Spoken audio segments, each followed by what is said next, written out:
Okay, namaste everyone. So it has been a while. We actually took a break for 2 weeks before we resumed this journey. So happy New Year to all of you who have joined. And let's begin with the Shanti mantra from the Upanishads. Om Sahana Bhavato Sahano Bhunagato Sahavidyankara Vavahai Tejasvi Nadadhitamastu Ma Vidaveshavahai Om Shanti Shanti Shanti. All right then. So I actually wanted to, I wanted to move away from the Dasha and the Mahadasha part, but then, someone actually requested that I should actually speak a bit about how to interpret, what are the general rules of interpretation of a particular Dasha or a particular Mahadasha. Okay. So, we'll start with that discussion, and after doing that, we can move to the other parts of this course. Okay, so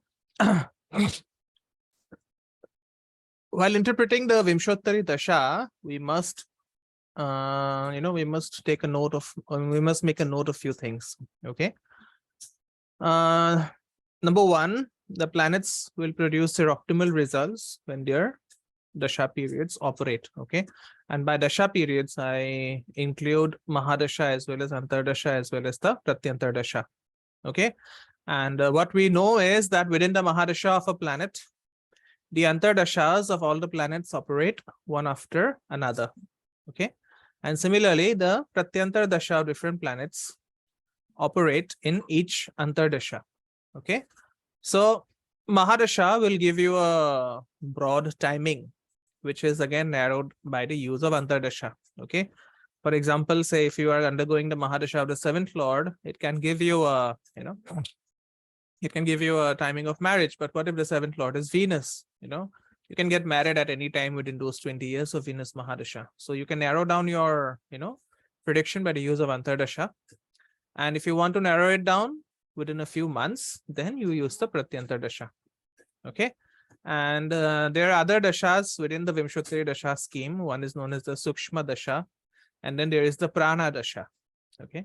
So if you calculate those dashas accurately, then you can actually help, you can actually time an event extremely closely. Okay. Again, I'm just repeating myself that you must, in order to make exact or accurate predictions, you must know at least 2 dasha systems. Okay. So Vimshottari Dasha is only one. All right. I would actually prefer another dasha system to, to be used with Vimshottari Dasha so that your predictions, are accurate. Okay. And Chara Dasha by Shri K. N. Raoji is one of the best tools in my opinion. But other than Chara Dasha, you can also use the Naisargika Dasha. Okay. So we'll have a class on that as well. All right.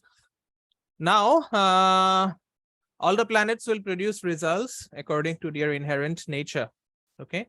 And this inherent nature also includes their natural disposition towards other planets. That means, friend, enemy, neutral, and so on. Okay.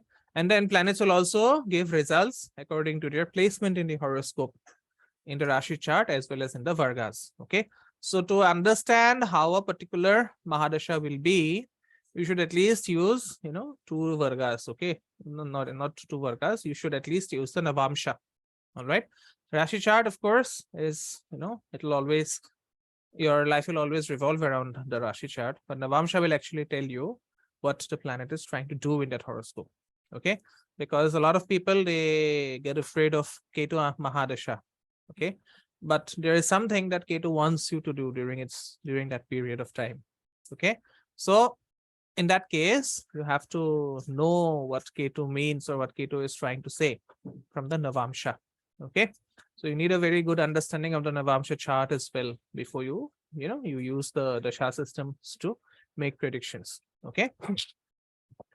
Now, for Mahadashas, there are certain principles that have been laid down in the Graha Adhyaya chapter of Brahat Parashara Horasastra, which is BPHS.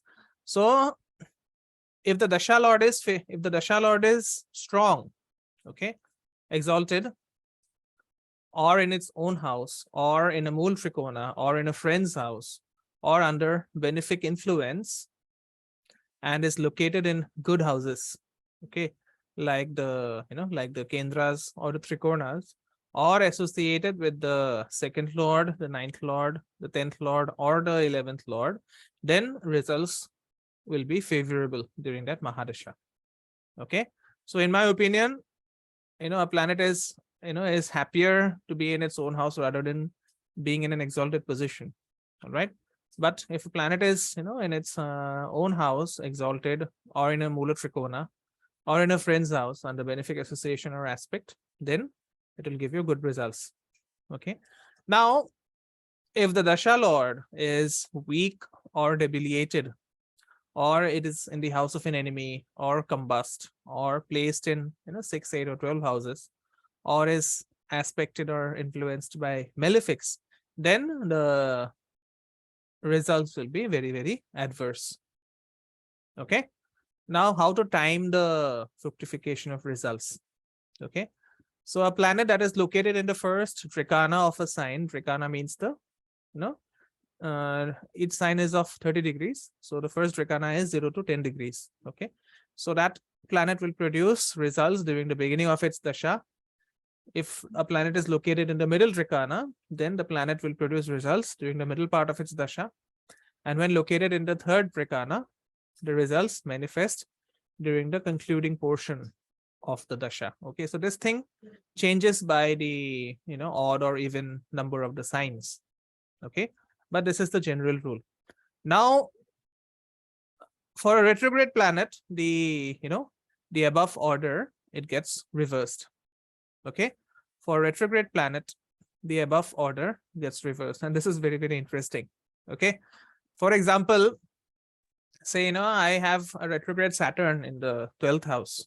Okay, and I'm running my Venus Saturn, and a lot of people, a lot of so-called good astrologers, they predicted that it will be terrible. But at the end of the day, I knew that it was a retrograde Saturn. So a retrograde Saturn will always exhibit crooked behavior. It will do the opposite thing that it is expected to do. Okay, so Saturn plays in the 12th house is bad. Okay, but a retrograde Saturn plays in 12th house, it will do good. Okay, similarly, Jupiter placed in the third house is said to be bad, but a retrograde Jupiter placed in the third house will actually give you good results. Okay, so retrogradation is a very complex yet very interesting phenomenon, and if time permits, we can actually have a class on retrogradation later on. Okay, and then you also have to understand the ownership of a house. Okay, because the Dasha Lord will own a particular house, or at least in case of other planets other than the Sun and Moon, it will own 2 houses in the horoscope. So during the Dasha of that planet, the house will become very active, and the events pertaining to that house will manifest in various ways. Okay, depending upon the strength, the weakness, and the extent of malefic or benefic influence upon the Lord. Okay. So now let's, we have discussed all the, the Mahadashas in detail. Okay. But then let's discuss it, what happens when the dashas of the planets are favorable as compared to what happens when the dashas of the planets are not favorable. Yes. Do you have any doubts still here regarding the rules?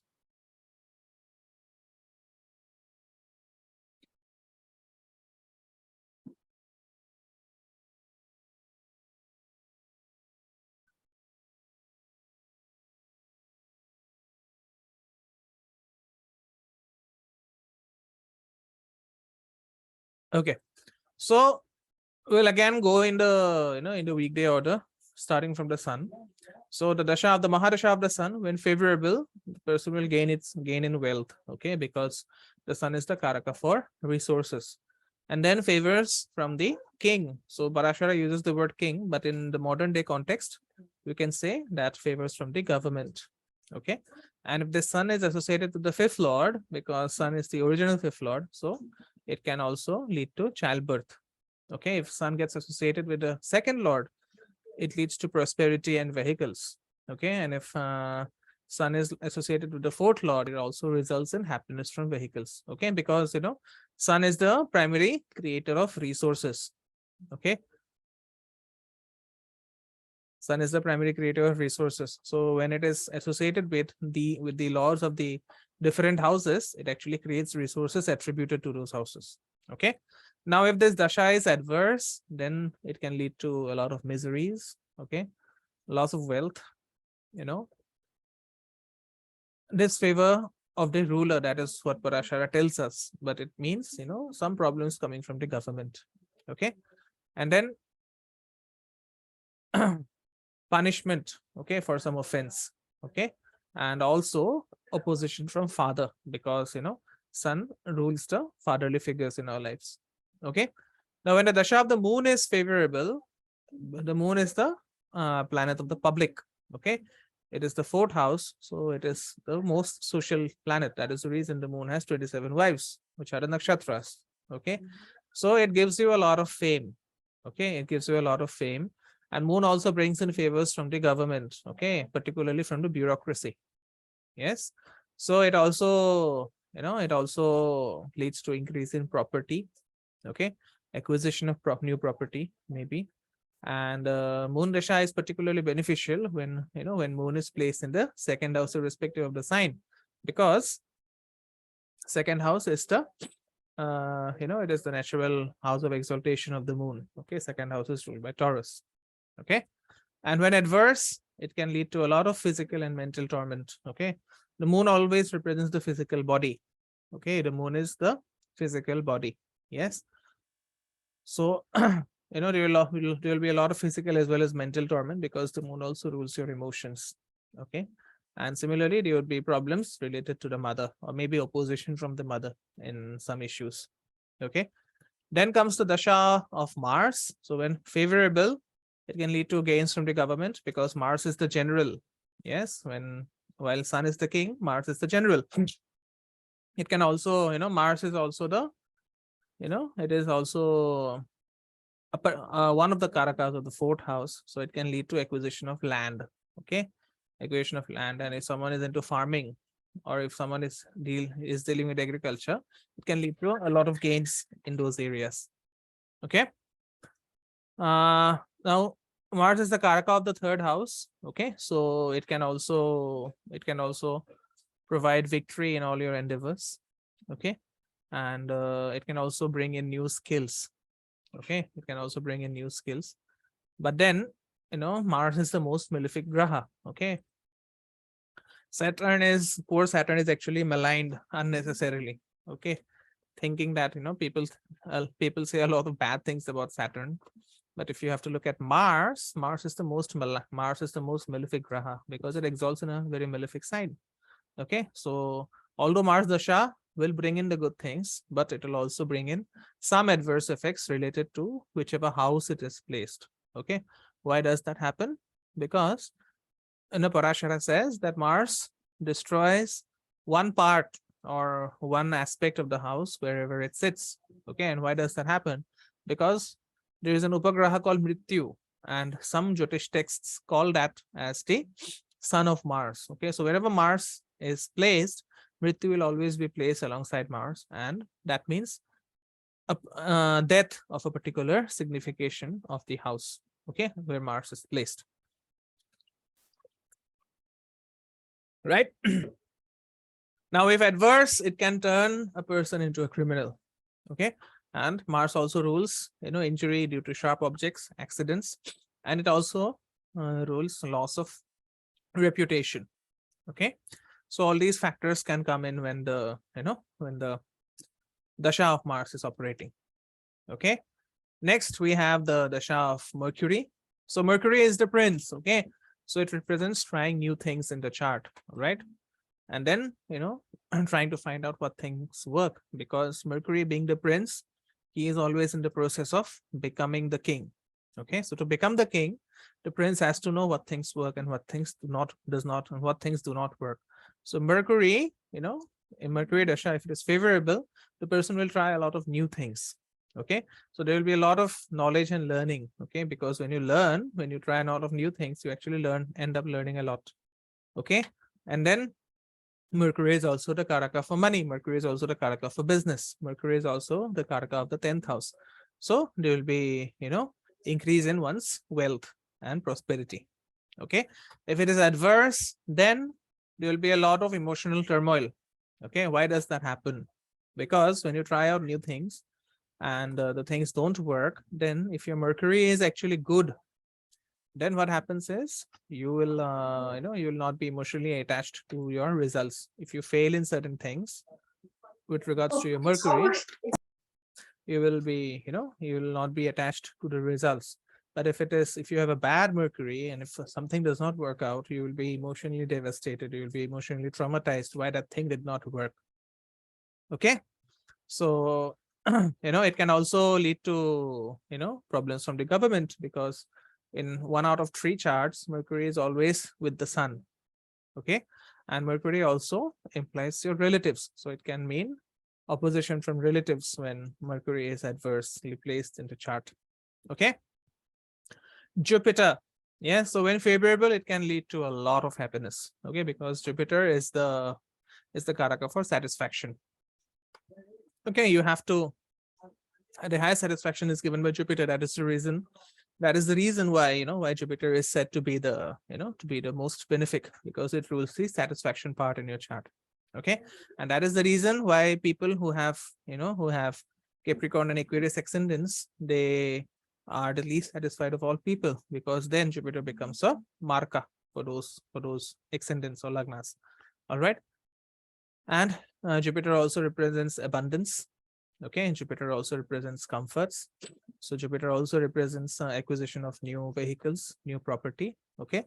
And it also implies, comforts from the family. Okay. Happiness from children, and learning, learning mantras, learning Vedic chants. Okay. And gains from the government, because Jupiter is one planet that can actually move the sun. Okay. There is a, there is a concept called perihelion in in geography. Okay. So Jupiter is one planet that can influence, or that rather influences the movement of the sun.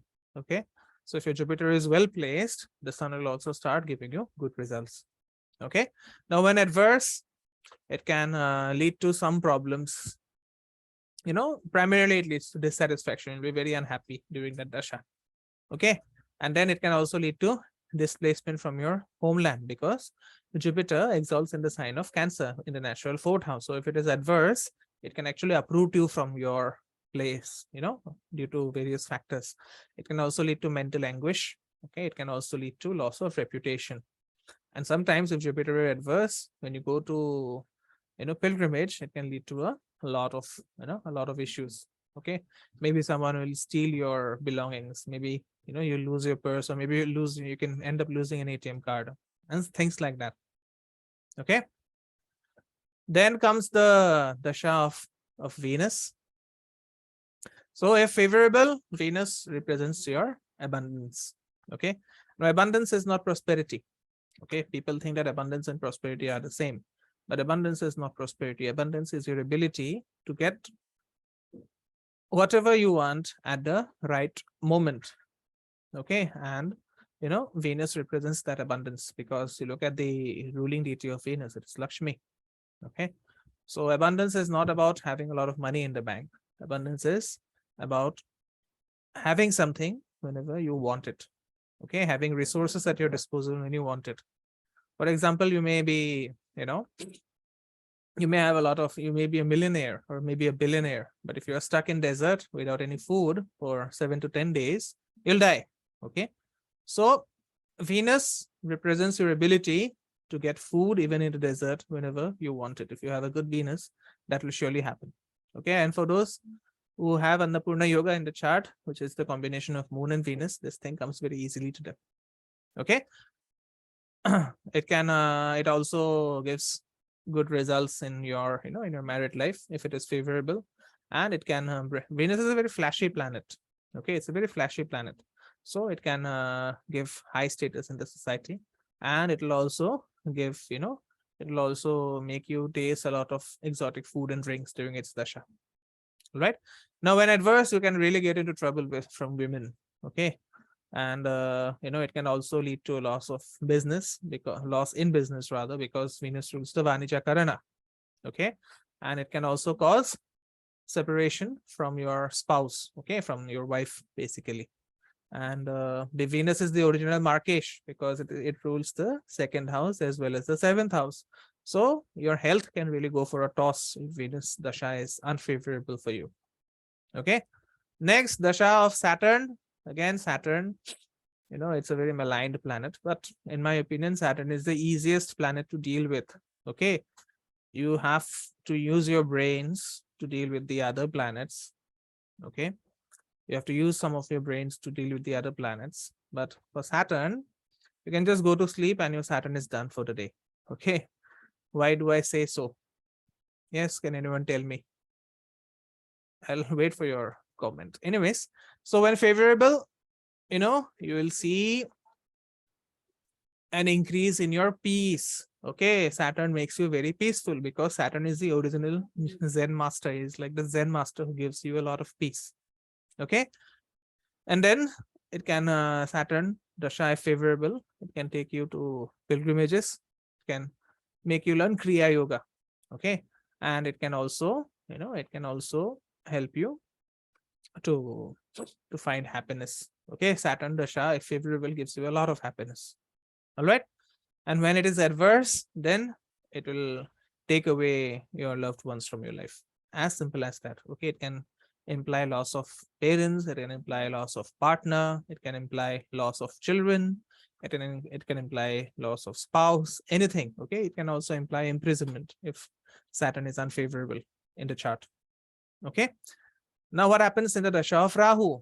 Yes, so Rahu, it is the original, Rahu is the original Badhakesh. Okay, so if it is adverse, it can lead to a lot of obstacles coming up, and those obstacles can actually come up from hidden sources because Rahu rules your ancestors. Okay, and it can also cause mental anguish, mental turbulence. All right, and you can, in my opinion, if Rahu is bad, most commonly it leads to food poisoning. Okay, if it is good, it can give you a lot of things. Okay, richness, material prosperity, varied comforts. It can also take you to foreign countries because Rahu is the foreign element in the chart. It can also give you recognition by foreigners. Okay, or it can get you a lot of recognition from foreigners. All right, again, Dasha of Ketu, if it is favorable, it will make you very spiritual. Okay, it will make you very spiritual. It can take you to places of pilgrimage, and it can it can bring you very, very close to your Ishta Devata.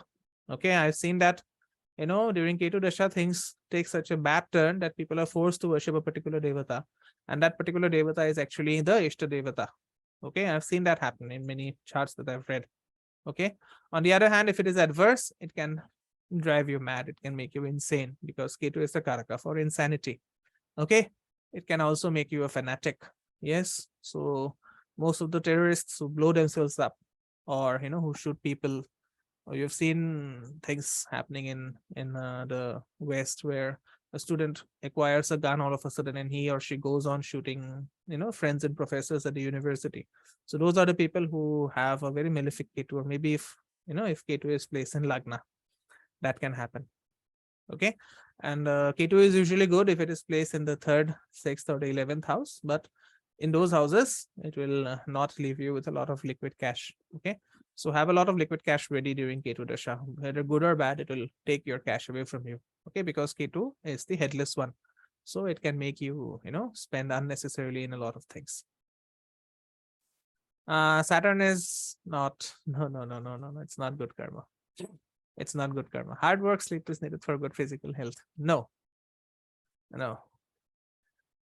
See, Saturn represents your stopping ability. Okay, it represents your stopping ability. If you have a good Saturn, you will know when to stop.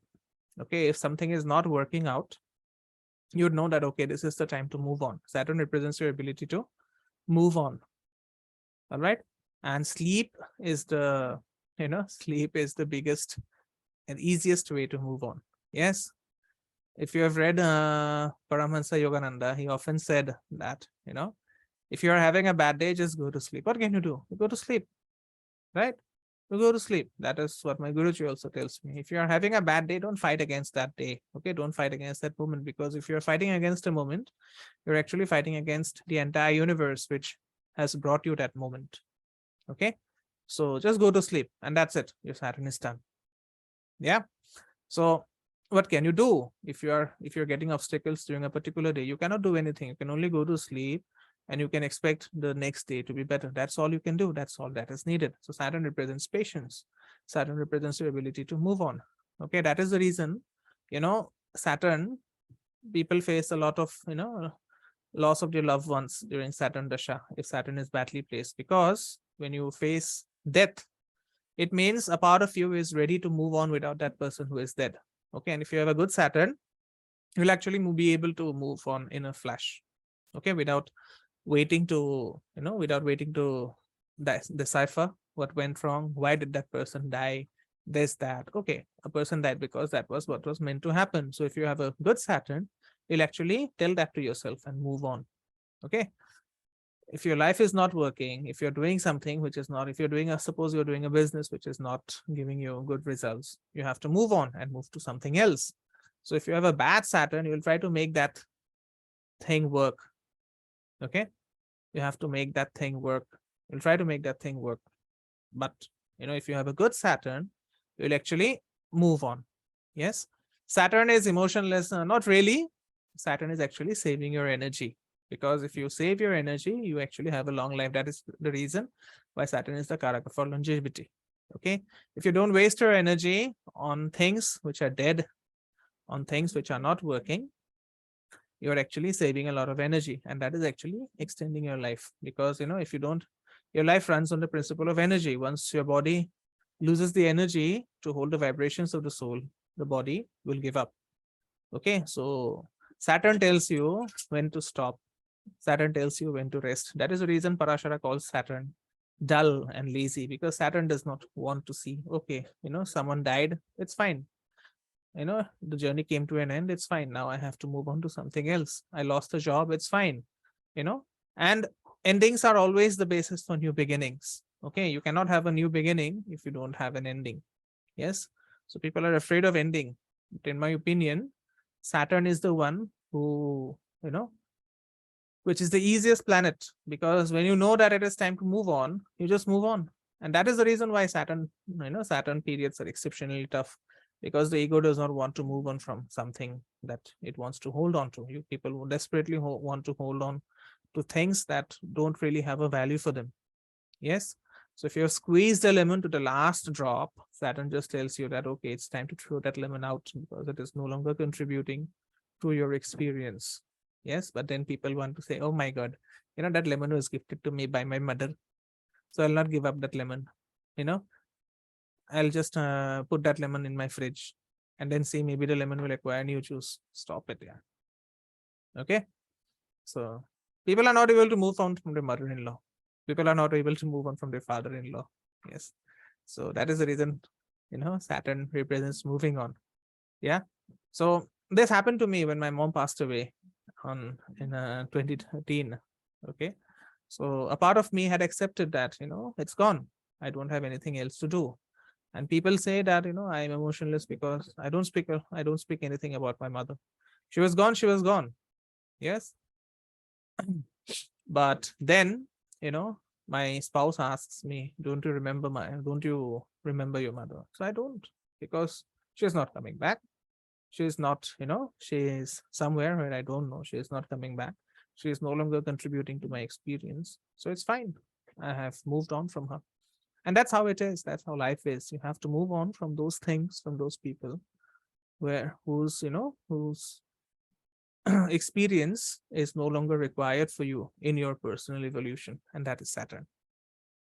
Okay. All right. Let's take a break for 5 minutes and then we can continue with the Antardashas.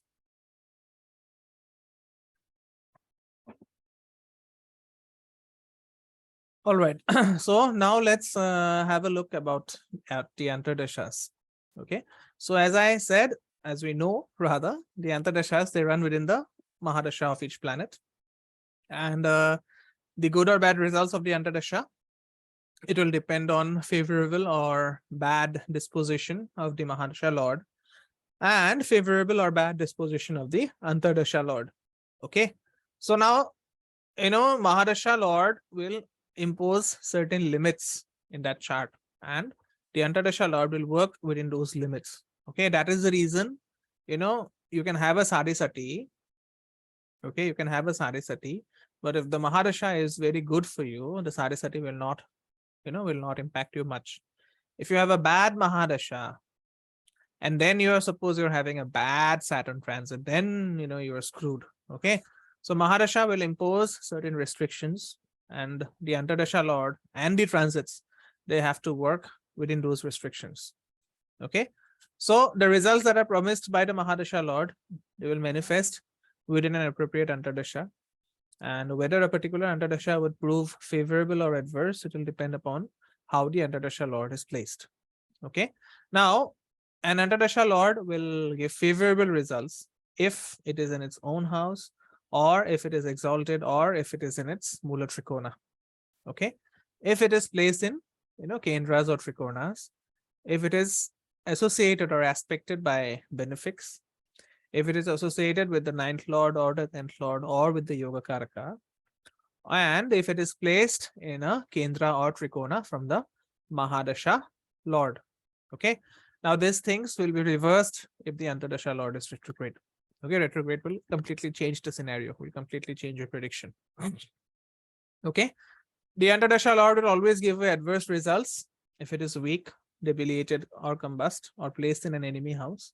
If it is located in the 3, 6, 11, 3, 6, 12, 3, 6, 8, and 12 houses, if it is influenced by natural malefics, if it is influenced by the 6th, 8th, or the 12th lords, okay, or if it is placed in an adverse house, that means in a 6, 8, or 12 position from the Mahadasha Lord.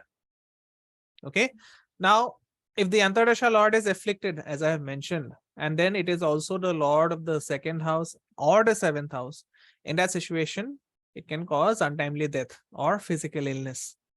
Okay, and if the Antardasha Lord is one of the lords of the Trika houses, that means Lord of the 6, 3, 6, 8, or 12 houses, then also it can cause a lot of physical ailments. Okay, now that is never untimely.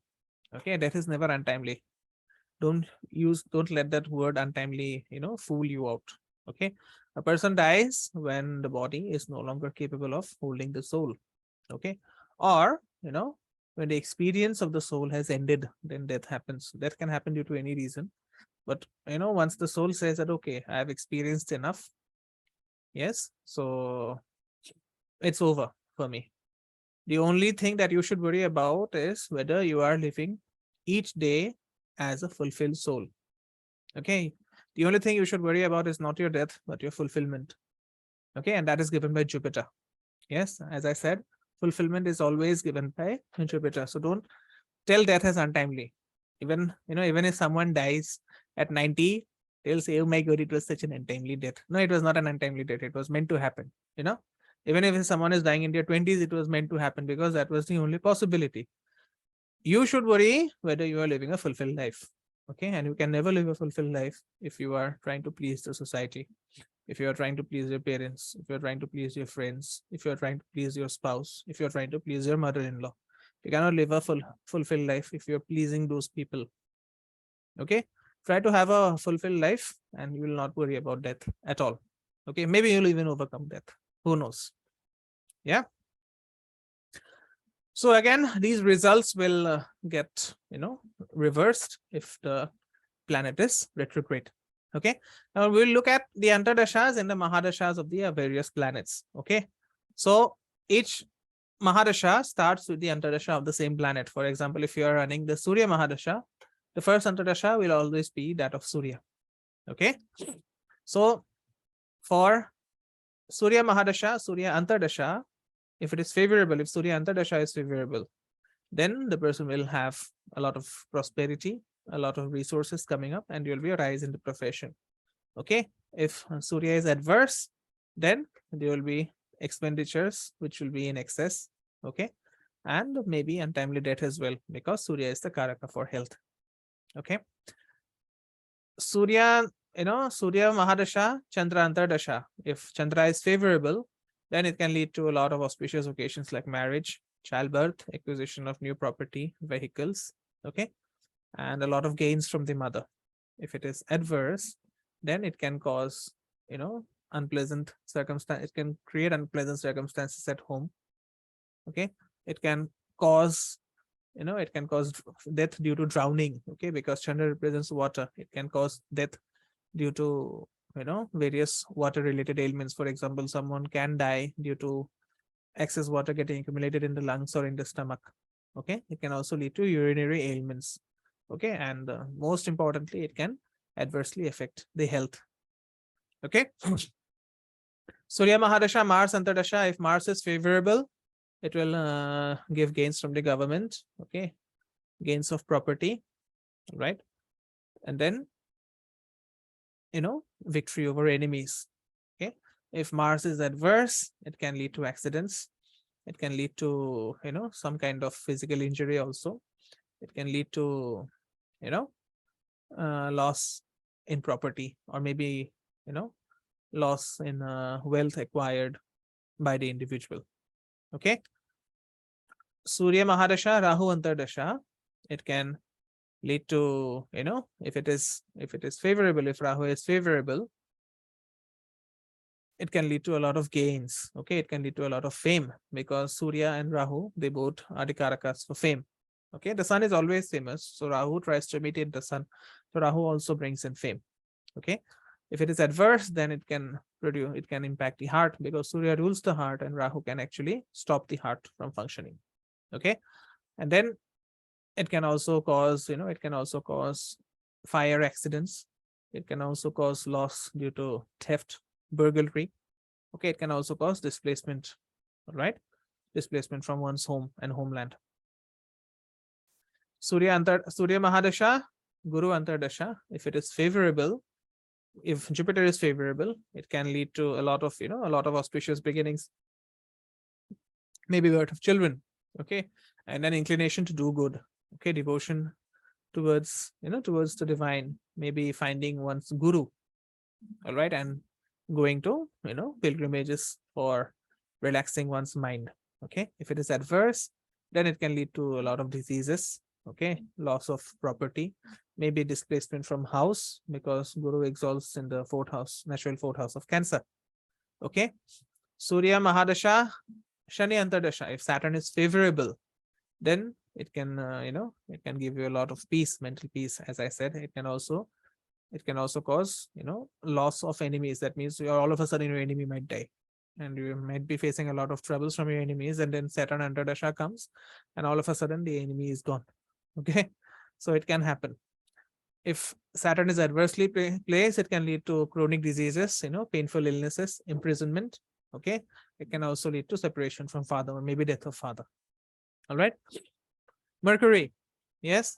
So if favorable, Mercury Antardasha, if favorable, it can lead to a lot of learning. It can lead to indulgence in religious and spiritual pursuits as well. It can lead to learning of new skills, because Mercury rules the original third house of Gemini. Okay, if it is adverse, it can lead to physical illnesses that don't go away easily, because Mercury and Saturn, being eunuch planets, they will always represent physical illnesses that cannot be cured easily. Okay, it can also lead to emotional imbalance. Okay, and aimless wandering. That means trying things without any merit in those things. Okay, Surya Ketu. Ketu usually produces favorable results in its Antardasha if it is located in 3, 6, 10, or 11 houses, or if it is associated with Yogakaraka planets. Okay, or if it is placed in the in the Vargas of, in the Amshas of benefics. Okay, always judge Ketu Antardasha and Ketu Mahadasha by the placement of Ketu in the Varga charts. Okay, if Ketu is placed in the Varga of benefics, then it will give you good results. Okay, it will lead to a lot of mental satisfaction. It can teach you some secretive things related to the occult and so on. Okay, if it is adverse, it can lead to diseases of teeth. Okay, it can lead to urinary ailments. It can lead to surgeries which can actually go wrong. Okay, because Ketu also represents sharp objects along with Mars. Okay, it can also bring untimely death.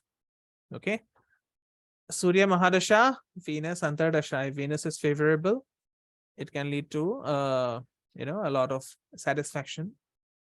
it can lead to a lot of satisfaction in terms of, in terms of association with the opposite gender. Okay.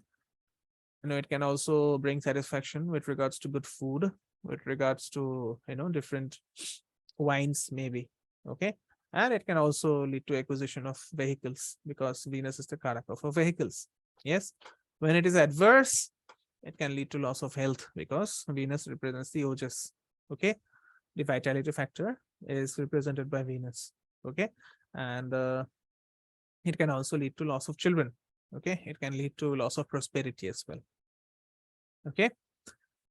So this is about, about the Mahadasha of the Sun and the various Antardashas. So in the next class, we'll be dealing with the other Mahadashas. So we'll take just one more class and wrap up with the Dasha system. Okay. So any doubt till here?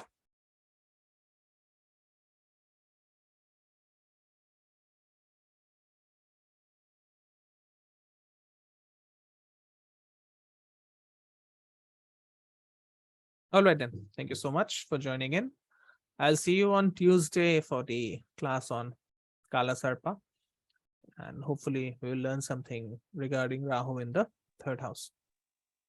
All right then. Thank you so much. I'll see you on Tuesday. Om Guru Namaha. Thank you.